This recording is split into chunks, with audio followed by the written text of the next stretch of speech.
Dans l'exercice numéro 3, page 123, il s'agit de séparer ce parcours sportif en 3 parties de même longueur. Premièrement, je vais regarder les petits traits comme ça qui vont tout droit. 1, 2, 3, 4, 5 et 6. Ces 6 petits morceaux là, je peux leur mettre un codage identique parce qu'ils ont évidemment la même longueur. Ce sera facile ça à partager en 3 parties égales, puisque 6 à diviser en 3, je prendrai 2 petits morceaux pour chaque. Mais ça, on verra un peu plus tard. Déjà, on va regarder maintenant les morceaux arrondis. Je vais commencer par les petits quarts de cercle qui sont ici. Est-ce que tu comprends déjà pourquoi j'appelle ça un quart de cercle? Parce que je pourrais faire un cercle en entier comme ça, sauf qu'on l'a coupé en 4 et qu'on garde que un seul petit morceau. Bien, ce quart de cercle a évidemment la même longueur que celui-ci et que celui-ci. Là, on va avoir du mal à partager ça en 3 parties égales puisqu'il y a 4 morceaux. Et 4 morceaux à partager en 3, c'est pas évident. Mais bon, on va passer maintenant au grand quart de cercle. Pourquoi grand quart de cercle? Parce que, à nouveau, on aurait pu tracer le cercle en entier. Alors, il n'est pas beau celui-là. Donc ce quart de cercle, il a la même longueur que celui-ci et que celui-ci. Je peux leur mettre un codage particulier à eux aussi.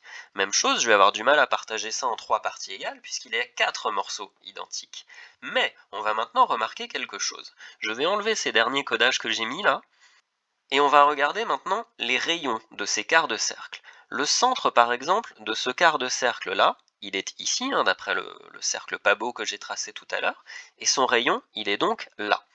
Si je regarde maintenant le centre par exemple du morceau qui est ici, son centre est là, et son rayon est donc là.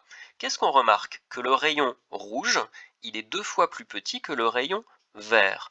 Autrement dit, si le rayon est 2 fois plus grand pour les morceaux verts, le diamètre, lui aussi, sera 2 fois plus grand pour les morceaux verts. Et donc le périmètre sera 2 fois plus grand pour les morceaux verts, puisqu'on fait à chaque fois pi fois le diamètre. Donc si le diamètre est 2 fois plus grand, le périmètre sera 2 fois plus grand.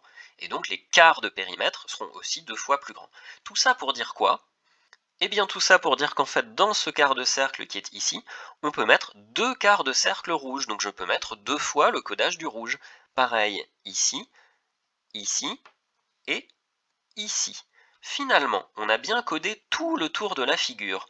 On va maintenant compter combien il y a de codages noirs. Je crois qu'on l'avait déjà dit tout à l'heure. Il y a 6 codages noirs, donc 6 codages traits en quelque sorte. Et il y a 1, 2, 3, 4, 5, 6, 7, 8, 9, 10, 11, 12 codages ronds. Alors je peux pas dire ici que c'est des codages rouges ou des codages verts, puisqu'il y a un petit peu de chaque. L'essentiel c'est que ce soit les mêmes codages, donc 12 codages ronds. Et pour terminer, si je veux partager en 3 parties égales, il me faudra donc 2 codages noirs, puisque 2 plus 2 plus 2 égale 6, et il me faudra donc 4 codages ronds, puisque 4 plus 4 plus 4 égale 12. Il n'y a plus qu'à découper maintenant pour que ça fasse à chaque fois 4 codages ronds et 2 codages noirs.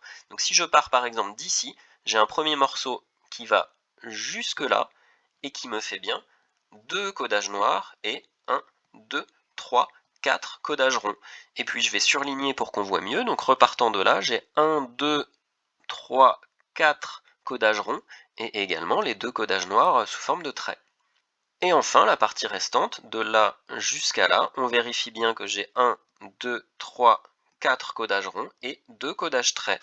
Donc j'ai bien partagé le parcours en 3 parties de la même longueur, sans avoir fait aucun calcul. Il n'était pas évident cet exercice, hein, donc bravo si tu l'avais fait, et surtout si tu l'avais juste.